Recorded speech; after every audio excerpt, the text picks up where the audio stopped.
Renault 5 1985–96. The second generation R5, marketed as the Super 5, or Super 5, launched in October 1984, within 18 months of Ford, General Motors, Peugeot, Fiat and Nissan launching competitors in the supermini sector. It was initially only available with a 3-door body, which led to a somewhat slow introduction. Right-hand drive models for the UK market were launched in January 1985. The body shell and platform were completely new. The platform was based on that of the larger Renault 9 and 11, and R5 aesthetic remained. Styling was by Marcello Gandini. The new body was wider and longer with 20% more glass area, more interior space, and a lower drag coefficient, 0.35, as well as 57.4 miles per gallon US, 4.10 liters/100 kilometers, 68.9 miles per gallon imp, at 90 kilometers per hour, 56 miles per hour, in the economy models.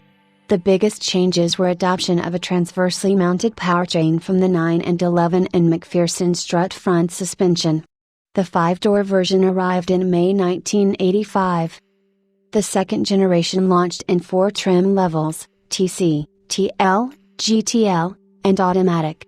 The entry-level TC had the 956cc engine, rated at 42 bhp, while the TL had the 1108cc engine, rated at 47 bhp, and the GTL, automatic, TS and TSC had the 1397cc engine, rated at 60 PS. 44 kilowatts, 59 horsepower, for the GTL, 68 PS, 50 kilowatts, 67 horsepower, for the automatic, and 72 PS, 53 kilowatts, 71 horsepower, for the TS and TSE. The TC and TL had 4-speed manual gearboxes, while the GTL, TS and TSE had 5-speed manual gearboxes, which were optional on the TL, and the automatic had a 3-speed automatic gearbox. 1987 saw the introduction of the 1721cc F2N engine in the GTX, GTE, F3N, and Baccara, Monaco and some markets, notably the United Kingdom. Diesel versions arrived in November 1985, mostly completing the range. It was planned to market the vehicle as a downsized successor, substituting the AMC Pacer in the USA, which affected the design of the R5. Within the alliance of Renault and the American Motors Corporation, only its predecessor was marketed in USA.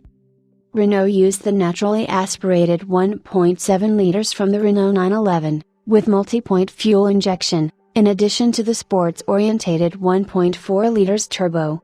Under the name GTE, it produced 95 PS, 70 kilowatts, 94 horsepower, with a catalytic converter. Although not as fast as the turbo model, it featured the same interior and exterior sports appearances, as well as identical suspension and brakes. The Baccara and GTX versions also used the 1.7 engine, the former sporting a full leather interior, power steering, electric windows, sunroof, high-specification audio equipment and as extras air conditioning and onboard computer. The latter was effectively the same, but the leather interior was an option and there were other detail changes. As with the previous generation, the 5 Turbo was again assembled at the Alpine plant in Dieppe, where 40 cars per day were constructed in 1985. In 1990, the R5 was effectively replaced by the Clio, which was a sales success across Europe. Production of the R5 was transferred to the Rivaz factory in Yugoslavia, since 1992, Slovenia, when the Clio was launched. It remained on sale with only 1.1 liters, 1.4 liters petrol and 1.6 liters naturally aspirated diesel engines. The GT Turbo, with its turbocharged 1.4 engine and a top speed of more than 120 miles per hour, was discontinued in 1991 on the launch of the Clio 16-valve. A new, catalyzed 1.4-liter engine borrowed from the Clio arrived in December 1992, which also marked the end of the R5 diesel. In passenger cars at least, commercial versions kept this option. The most common variant available after the Clio had been introduced was a minimally equipped budget choice called the R5 Campus, until the car's 12-year production run finally came to an end in 1996. It also marked the end of the R5 designation after nearly 25 years, and the end of number designations for Renault cars which had been in use for much of the company's history. The Campus sold more strongly in the United Kingdom than elsewhere, because the Renault Twingo that addressed the same market, was only sold in LHD form and only in mainland Europe. In 2011, it was recommended as one of Britain's best bangers, by Car Mechanics magazine because of the number of cheap, low mileage, full service history, examples available. The camper's name was revived in 2005 with the Renault Clio 2. A hot hatch version, the GT Turbo, was introduced in February 1985. It used a modified 4-cylinder, 8-valve Klon 1397cc engine, a pushrod unit dating back to the 1962 original, in 1108cc form. It was turbocharged with an air-cooled Garrett T2 turbocharger. Weighing a mere 850 kilograms, 1,874 pounds, and producing 115 PS, 85 kilowatts, 113 horsepower, the GT Turbo had an excellent power-to-weight ratio, permitting it to accelerate from a standstill to 60 miles per hour, 97 kilometers per hour, in 7.5 seconds. To differentiate it from the standard 5, it came with blocky plastic side skirts. Turbo lag was an issue, along with poor hot starting, and was considered rather difficult to control. The same engine was used, with similar issues, in the Renault 9 and 11 turbos. The regular 43-liter, 9.5 imp gal, fuel tank was considered too small for the thirstier turbo, and so a 7-liter, 1.5 imp gal, supplementary tank was installed at the rear left of the car, and the 5 GT Turbo also received an oil cooler.